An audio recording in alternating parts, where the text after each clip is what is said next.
Welcome back to Mind Pump TV. I'm your host, Adam Schaefer, and we are bringing you guys our test driving all of our programs. So we are on to the MAPS Performance, MAPS Green program.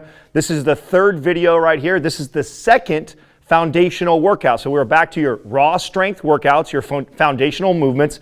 These are all, it's a full body routine right here. And remember, this is only the first 5 days of this entire program. This entire program lasts over 12 weeks. So it's a big program. It's got 4 different phases. We are letting you guys test drive just the first 5 days of phase 1, which is raw strength. In this, Sal will go over all the different movements, why we program that way. Make sure you guys pay attention to all the exercises and the cues. Take your time on all this and make sure you guys stay tuned. We've got more coming. All right, so this is a traditional deadlift. Again, the tempo is what's important here. You're going to come up real explosive and strong, come down with lots of control. Pause at the bottom in between every rep. Right. Again, like this exercise, this is one of the more challenging movements that we do in the program. So those that are looking for more detail, refer to our YouTube channel. We'll definitely set some links up for this exercise. It is a complicated movement. Again, pay attention to the tempo of this exercise, resisting the way down and then exploding those hips through on the way up. All right, so you're going to hold the dumbbells in this top rack position up above your body, close to your shoulders. You want to kind of rest them on your shoulders as you're doing this. Step forward and do walking lunges. Notice Paul stabilizing the top a little bit. Because this is our MAPS performance, we are throwing in a little bit of stability within this strength movement. Excellent. Coming up next, weighted dips. All right, we're going to be doing dips here. This is a great upper body weight exercise. The tempo, real control on the way down, fast and explosive on the way up. Because you are resisting really slow on the way down and exploding up, this may be a challenging movement for some people. So if you do have a gym that has what they call the Gravitron, Sal, is that what it is? Yeah, or the body weight assisted machine. You can use that as well. And some of you may be strong, so you may want to hold a dumbbell between your legs to add resistance. Coming up next, the MAPS strength row. All right, so you want to get in a split stance. You want to brace yourself with one arm. The other arm's going to be holding a dumbbell. Reach towards the floor and then pull it up with quick, explosive movement. This is a challenging movement for some people. Just to get into the form of it, right, or the posture, is when he gets in that split stance, notice he doesn't round the back when he leans over. He keeps a nice neutral spine, and he's not rotating his body as he comes up in the row. He's keeping himself in that fixed position. Coming up next is the one-arm kettlebell shoulder press.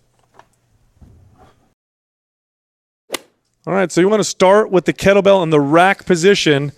As you press up, you rotate. Remember, it's an explosive movement on the way up and control on the way down. That's right. Resist the way down, explode up, stabilize at the top a little bit. Make sure, even though we do not have the window like we do with both arms when we do the normal barbell press, you're still thinking of that same concept, so you get that shoulder blade back. That's right. Now, if you don't have access to kettlebells, you can mimic this movement with a dumbbell. This is one of my favorite movements. So the kettlebell, when I started to introduce this movement into my workouts, made a big difference on my shoulder mobility and strength. Coming up next is the downward chop. Okay. All right, we are now into the downward chop. Similar to your guys' side chop, only now we're coming from up to down, right? That's right. Now, you can use a cable or you can use a band that you attach at a high position. So you want to reach up and chop down with good explosive movement. It's important you have control while you do this as well. Notice again that his head is going to follow his hands through the full rotation, keeping his feet stationary, just rotating at the torso. All right, guys, this is your second heavy foundational workout. Yesterday was mobility.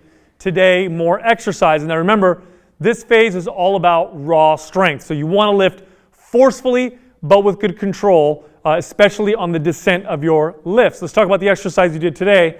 We did your deadlifts, another core foundational movement. Deadlifts and squats probably have the most carryover to strength or power-based sports. So if you like to play football, those exercises are fantastic. If you just want good, solid, full body strength and you don't even play sports, you still want to do those exercises because they're super effective. So today's your deadlifts. The next exercise we did, walking lunges, 20 repetitions. You'll notice that the reps are much higher with the lunges. We did inject that as more of a hypertrophy builder, which means getting the muscles a little bit bigger. Because you did the heavy squats, 2 days ago. So with the lunges, we gave you higher repetitions. The next exercise, body weight dips, another great body weight movement. Your strength row, this is where you're supporting your body, getting a little bit of rotation with the row at the top, makes it more functional. Again, remember, functional means that the strength carry over to the real world is much higher. That's literally what functional should mean, or at least what it's supposed to mean. Then you have the kettlebell shoulder press. We like the kettlebell because we think it's more functional than a dumbbell. That doesn't mean you should just do kettlebells, because you'll see throughout mass performance we do involve dumbbells and barbells as well.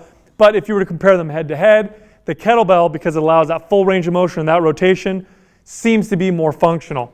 Then you're doing your downward chop. Again, that rotational strength, which is so important in translating your power and your strength into everyday movements. Tomorrow is another mobility day, different mobility exercises than you did yesterday. So share this video with your friends, get people involved so everybody can follow along. It's the first phase of math performance, absolutely free. Also, if you have a question, put it in the comments. And finally, subscribe to our channel. This is the best channel you ever see on YouTube.